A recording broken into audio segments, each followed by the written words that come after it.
Yeah, so my name is James DeMello. I work for the Side by Side Partnership. So we are a venture capital fund operating in the UK, and we specialize in, or one of the things we specialize in is called EIS, which I'm here to talk to you about today. So EIS stands for Enterprise Investment Scheme. So it's a government scheme that's been running for nearly 30 years in the UK that essentially helps investors to mitigate the risk of investing into smaller startup companies by offsetting that risk by giving them tax relief.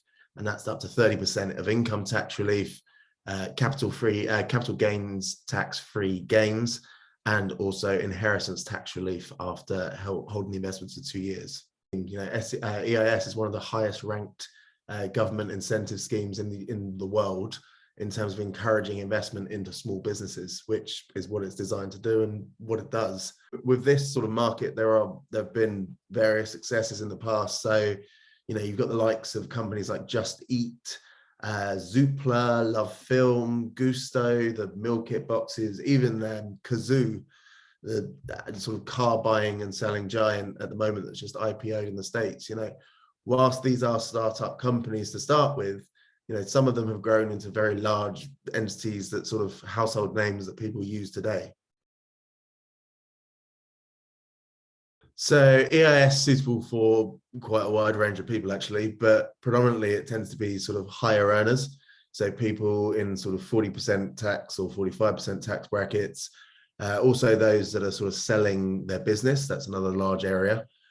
People selling buy-to-lets or second home properties where they've got a capital gain attached, people that have sold other investments, and essentially anyone with any form of tax problem, whether it's inheritance tax, income tax, or sort of capital gains tax. And then lastly, people that are looking to diversify their investments into a different type of asset class. EIS works a couple of different ways. There's various choices that someone can do when they're looking at these types of investments. So, as I mentioned earlier, these are investments into small and medium-sized companies. So an investor who was looking at EIS could either, for example, invest into a fund. So that's typically a regulated fund manager who operates in the venture capital space. Not only will a fund manager kind of diversify your risk across sort of say 5 different companies, so you're not concentrated all in one basket, but also more importantly, you're investing in a fund manager's expertise. So the fund manager is there to work with these companies on the behalf of investors to actually, get them through to a decent exit where the investor can get their money back plus a load of growth. The other option is you can kind of pick and choose single companies. So there are several kind of crowdfunding websites. There are several companies that raise money directly from investors.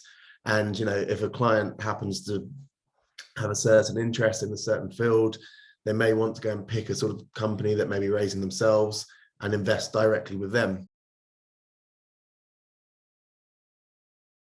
I mean, yeah, EIS, they are high risk because it's smaller and medium-sized companies. So if you're investing in, startups compared to FTSE 100s, there is a higher degree of risk when it comes to it.